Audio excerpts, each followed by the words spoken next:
30 minutes later, and Arthur eyed his cultivation pool. It was not halfway full, but close enough that it would do. It was weird having a fractional cultivation speed. The tower did not care. It simply pulled energy from him in whole numbers, though even he understood that those were approximations. It was not as though when he triggered a technique, he was portioning things out in perfectly whole numbers. In fact, that was the point of practice. In time, one could, theoretically, lower the amount of energy being used at any one time, such that a technique could be wielded at fractions of what it was meant to use. Of course, many techniques had a minimum amount of energy required, like the refined energy dart, that required the majority of a point, since the dart itself needed to do damage. If anything, refinement in that case was about speed and accuracy rather than saving energy. Pushing that thought aside, Arthur now had enough tower energy that he didn't feel half drained.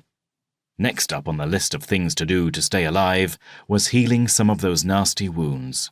A half hour of passive healing layered on top of a tower body's accelerated healing meant that he was no longer bleeding at a steady rate. But he could do better than that. Gritting his teeth, pulling at the refined energy that lay in his core, called the Dantian in some teachings, he poured that concentrated lightning in a bottle through his meridians, guiding them through the necessary movements to trigger his healing technique before he sent them towards the portions that ached. Some energy leaked out, of course, but that was fine.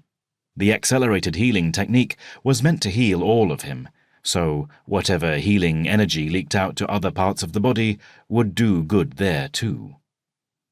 And Arthur was very, very careful not to think about cancers and tumours and anything else that rampant growth might cause.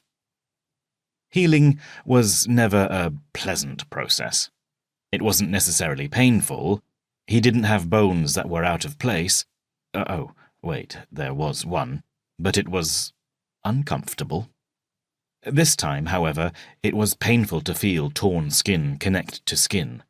Dislocated bones and ligaments reattach and inflammation decrease.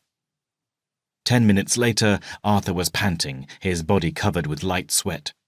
He grimaced and wiped himself clean, taking the time to wipe himself down with a wet cloth after unwinding all his bandages. He made sure to store those in a Ziploc bag for washing later. Sure, he could buy more cloth and bandages from the tower on the second floor, but it made no sense to be profligate like that. Why spend cores or credits on mere cloth? Cores were valuable for growing stronger, while credits could buy techniques and enchanted items. Anyway, decades of being a cheapskate and saving everything he could were not going to be washed away by suddenly becoming rich. Or, if not rich, at least connected to the chins.